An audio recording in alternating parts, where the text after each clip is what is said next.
ലോഹങ്ങൾ അഥവാ മെറ്റൽസ്, അയിരുകൾ അഥവാ ഓൾസ്. അലൂമിനിയത്തിന്റെ അയിരാണ് ബോക്സൈറ്റ്. ബോക്സൈറ്റ് എന്നത് അലൂമിനിയത്തിന്റെ അയിരാണ്. ഇരുമ്പ് അഥവാ അയണിന്റെ അയിരുകളാണ് ഹെമറ്റൈറ്റ്, മാഗ്നറ്റൈറ്റ്. ഹെമറ്റൈറ്റ്, മാഗ്നറ്റൈറ്റ് എന്നിവ ഇരുമ്പ് അഥവാ അയണിന്റെ അയിരുകളാണ്. ലെഡിന്റെ അയിരാണ് ഗലീന. ഗലീന എന്നത് ലെഡിന്റെ അയിരാണ്. കോപ്പറിന്റെ അയിരുകളാണ് copper pyrites, cuprite, copper glance.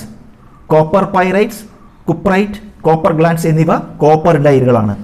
ടിന്നിന്റെ അയിരുകളാണ് cassiterite, ടിൻസ്റ്റോൺ. Cassiterite, ടിൻസ്റ്റോൺ എന്നിവ ടിന്നിന്റെ അയിരുകളാണ്. മെർക്കുറിയുടെ അയിരാണ് സിനബാർ. സിനബാർ എന്നത് മെർക്കുറിയുടെ അയിരാണ്.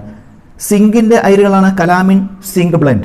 കലാമിൻ, സിങ്ക് ബ്ലെൻഡ് എന്നിവ സിങ്കിന്റെ അയിരുകളാണ്.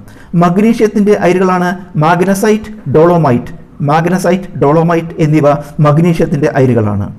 മാംഗനീസിന്റെ അയിരാണ് പൈറോലുസൈറ്റ്.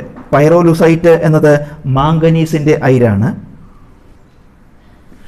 സോഡിയത്തിന്റെ അയിരാണ് റോക്ക് സാൾട്ട്. റോക്ക് സാൾട്ട് എന്നത് സോഡിയത്തിന്റെ അയിരാണ്. പൊട്ടാസ്യത്തിന്റെ അയിരുകളാണ് പൊട്ടാസ്യം ക്ലോറൈഡും കാർണലൈറ്റും. പൊട്ടാസ്യം ക്ലോറൈഡ്, കാർണലൈറ്റ് എന്നിവ പൊട്ടാസ്യത്തിന്റെ അയിരുകളാണ്. യുറേനിയത്തിന്റെ അയിരാണ് പിച്ച് ബ്ലെൻഡ്. പിച്ച് ബ്ലെൻഡ് എന്നത് യുറേനിയത്തിന്റെ അയിരാണ്. ടൈറ്റാനിയത്തിന്റെ അയിരാണ് റുട്ടൈൽ. റുട്ടൈൽ എന്നത് ടൈറ്റാനിയത്തിന്റെ അയിരാണ്. ലിഥിയത്തിന്റെ അയിരാണ് സ്പോഡുമിൻ. സ്പോഡുമിൻ എന്നത് ലിഥിയത്തിന്റെ അയിരാണ്.